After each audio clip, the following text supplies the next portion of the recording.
سعد القيعي وممثلين لمجلس الإدارة المهندس محمد الغزاوي والمهندس محمد سراج والأستاذ الدكتور سعد شلبي المدير التنفيذي للنادي الأهلي.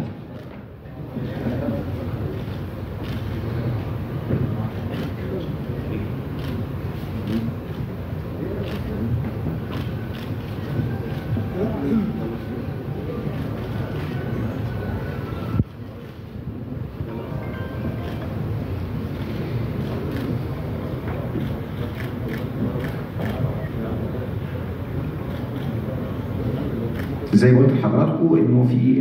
فيما سبق قبل ان تنتقل هذه الحقوق الى شركه الاهلي في اطار عمليه الهيكله